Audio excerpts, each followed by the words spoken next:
Hey everybody, what's up and welcome to the garden. Hopefully you can hear me. We are outside. We are doing a video with just the external mic on my camera. I know you guys want to have more videos of me just talking out here, but hopefully it's not too loud. So this is kind of like our tester. So I apologize in advance if the quality is not that great. I'm doing my best. And somebody's already just started some power tools, so no surprise there. Anyway, today we are going to be collecting our dahlia seeds. Now, we haven't had our first frost yet, and the dahlias are still actively blooming like crazy. Usually we've had our first frost by now, but I'm not complaining. But at the same time, I really need to get my fall garden ready, so it's just one of those things, you never really know what to expect.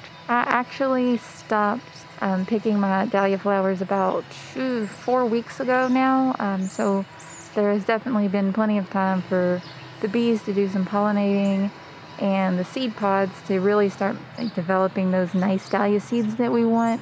And I think a lot of them are finally just mature enough for us to pick off the plant and open up the pods and harvest the seeds so we can store them over winter.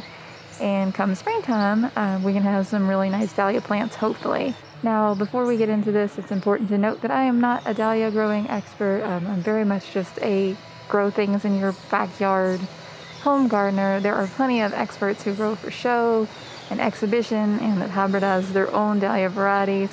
Some of them are here on YouTube. There's a lot of great videos on YouTube about dahlias as well. But I do want to share my experiences because hopefully just sharing my experiences might inspire somebody else to go give it a try. Who knows? Before we continue, it's important to know the difference between growing dahlias from seed and growing them from tubers. If you are looking for a specific variety of dahlia to grow in the yard, you have to grow them from tubers. That's the only way to get a kind of true to type plant is through propagation from tubers or cuttings. We are aiming to grow from seed next year. And what's really cool about growing from seed is that dahlias are actually octoploid, I think. And basically that just means that they have a lot of genetic material in there to mix and mingle, and when we plant our seeds we really don't know what we're going to get, which is something that's really cool and also is really the main reason that the dahlia varieties that you see growing are so just diverse and different from one another. From everything that I've been able to read online, it seems like the most common kind of consensus is that when you grow dahlias from seed you get a lot of single flower forms and the doubles are kind of less common. I think I've heard a lot of people say that for every 1 in 100 seeds that you plant, you might get one dahlia that's worth keeping. That'll be interesting, I think, to kind of try out and see what we get next year. Since we are growing for cut flowers and flower donations, it's not really a big deal to me if the flowers aren't, structurally perfect. As long as they bloom and they're beautiful and work as a cut flower, I'm going to be really, really happy with the results. Not to mention that this is going to be a major money saver for me in terms of buying plants because we all know that I get a little bit carried away when it comes to buying dahlia plants. As far as I know, one of the certain sure ways to kind of help reduce the number of single open-centered dahlias that we get is to only cross types that are alike. For example, if I have 2 ball types, I can cross those and hopefully I'll get a ball or something at least worthy of keeping. I don't know. As I said, I've never done this before. This is really our first time doing this, but I'm not organized enough to, make my own crosses and bag things and all that. So basically I've just been letting the bees do whatever they want out here in the garden. They are pollinating from one flower to another. Nobody knows, whose pollen is where. We're just going to go along for the surprise and hopefully it'll be really interesting. Let's just start to take a look at some of these seed pods and see what they're looking like to collect our seeds.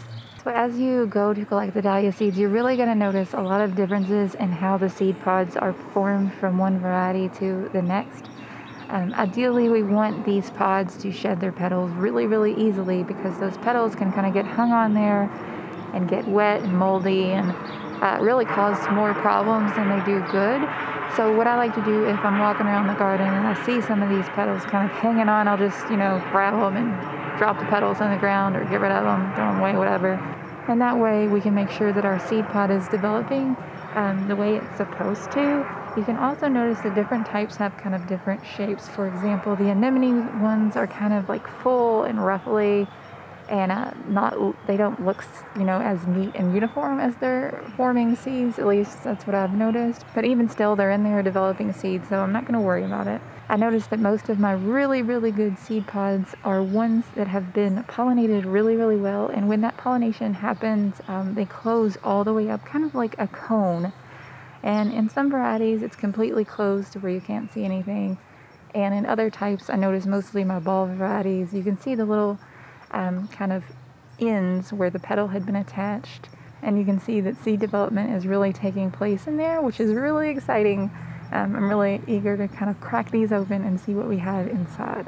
Now, I'm not exactly certain how long seed development actually takes in these, but I have left these pods on here for several weeks, at least 2 to 3 weeks since they first began to develop. And more than anything, I noticed that there is a distinct kind of color change that happens. They go from just a regular bright green to kind of a straw colored, like more dull green. Of course, you can wait till these things fully dry out and mature on the pods. One of the main reasons that I'm collecting now is that I have to take these dahlias out very soon and replant this area with a different flower, because space is at a premium here where I am. And so I'm kind of getting everything ready to kind of take out the dahlia tubers. There are, of course, a couple ways you can remove these pods. You can just snip them off into a bucket. That's probably what I'm going to do, but you can also cut them with a longer stem if you plan to hang them and dry them just a little bit more. Just because you remove them from the plant doesn't mean that the drying process is over. So of course, I'm just going to go through and I'm going to remove all my pods from the plant, and then I'm going to lay them out on either maybe a paper towel or a paper plate in a cool, dry place where these can continue to dry. I'm going to leave those out for an additional maybe 2 to 3 days, just depending upon what they feel like and what the weather's like. And of course, what the actual seed pod is like, how dry it already is. It just depends on the stage at which you are picking this. Of course, with everything in the garden, it's always lots of just trial and error and figuring out what works for you and what doesn't. To test that our seed pods are right, we can also give them a nice squeeze. If they are nice and firm and no give and it doesn't feel wet, chances are that those seeds are going to be mature in there and they're going to be ready to pick. After I've allowed those to dry, I'm just going to open them up. Some of them are a little bit more difficult to get inside. I like to put some gloves on just because I don't like touching moldy plant bits and stuff in case there is any. With the anemone types, I kind of just dig around in there. With the other types, it's a lot easier to kind of open up the pod and find the seeds. When we are looking for the seed, we really want to focus on finding seed that is dark, plump, and full, and that is hard to pierce with our fingernail, I guess.